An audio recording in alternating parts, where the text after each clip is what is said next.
Okay, so let's talk about Star Trek Planet of the Apes #1.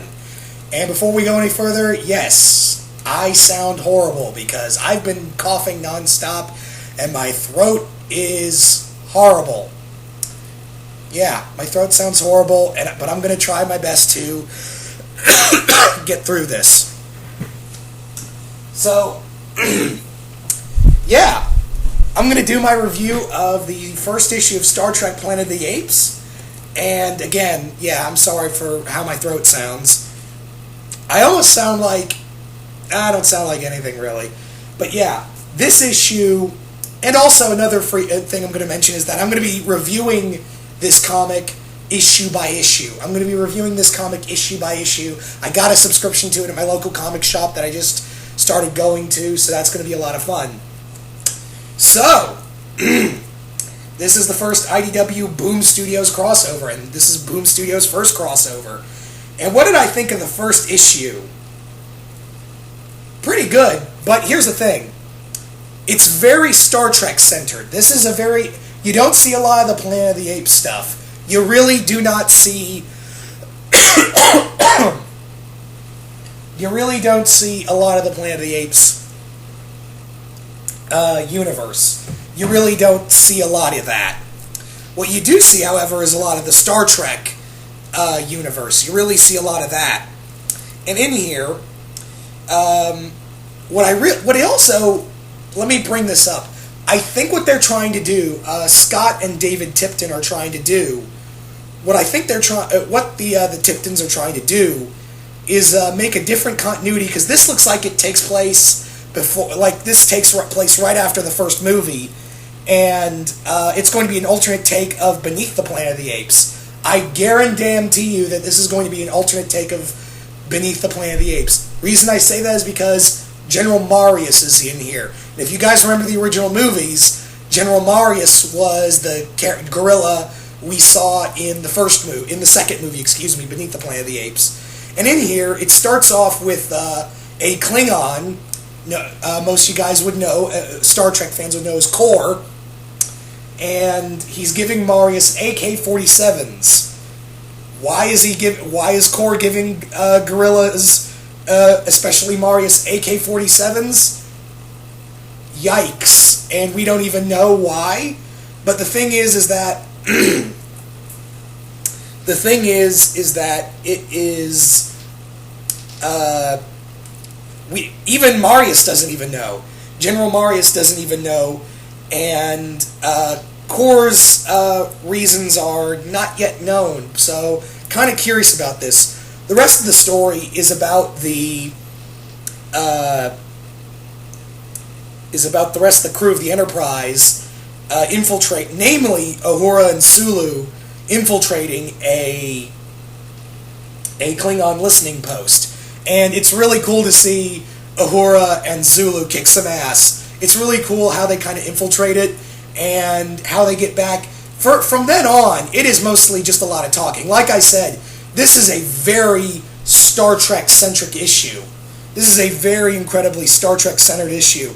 I mean, the only times we ever see the Planet of the Apes is the beginning and the end. That's fucking it. So, apparently the Klingons are planning something. They're planning something big, and the Federation sent the Enterprise to, of course, investigate. So, they're suddenly realizing, that the Klingons have these weird drone posts that can open up gates to other, gateways.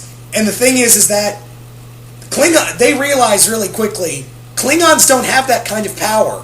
Klingons don't have that kind of ingenuity to do this. So I am really curious to know, did they steal this? Did they get this from someone else? I have no idea.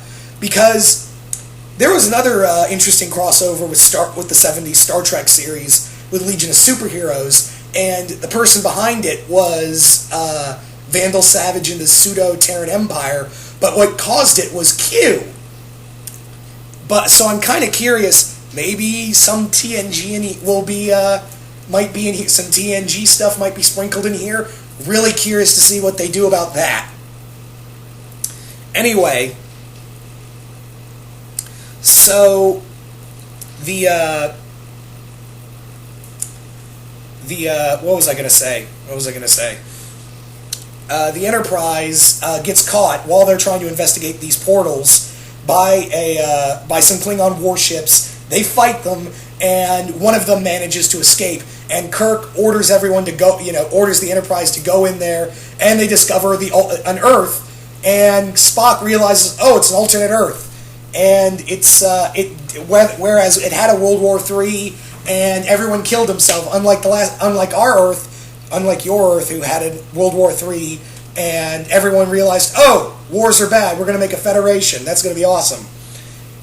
And yeah, so Kirk at the end of the issue goes down with Spock and a few other crewmen down to Earth, find Core, and then see apes, and that's the end of the issue. I feel like it just ended right when it started. That's the problem with this issue, is that it ended right where it started, and it Now, having said that, if you're a Trekkie, you'll love this. There are so many nice little sprinkled things in here that would even make my dad, who was so against this crossover. God, I sound like shit. He would make this. He would be, he'd be very happy about this. I was very happy about this, and not to say this is a bad issue, but it is very focused on Star Trek more than it was Planet of the Apes. Hopefully, it won't be like that in issue 2, because it looks like we're going to see a fight in issue 2 between Captain Kirk and Captain Kirk and Taylor. How awesome is that? We're going to see William Shatner fight Charlton Heston. Granted, in comic book form, but fuck yeah. Anyway, I'm going to give this first issue a 3 out of 5. It was an okay setup, but again, it focused a lot on Star Trek, and there is a lot of talking in here. There is a ton of talking in this issue. But having said that, though, I understand, I get that this is a lot of setup. This also will be a lot shorter than the Tipton's Star Trek Doctor Who crossover, which I also bought in trade, the 2 volumes in trade, while I was at the comic book shop, and I'll be doing a review of that soon enough. Sorry about that. But yeah, I did like this issue, and really looking forward to seeing the crew of the Enterprise on Earth on this Earth, and yeah, the artwork also. Let me talk about the artwork. I really dug the artwork in this comic, but it is a little slow paced. It does focus a lot on Star Trek, and we only see the Planet of the Apes universe for 2-3 times. That's it. But I am intrigued. Don't get me wrong. I am intrigued to see where this goes. Anyway, you guys tell me if you've read the issue. Do you guys like the first issue? Do you guys hate it? And I hope you guys enjoyed this review, despite my horrible voice. Anyway, once again, hope you all enjoyed this, and I'm out.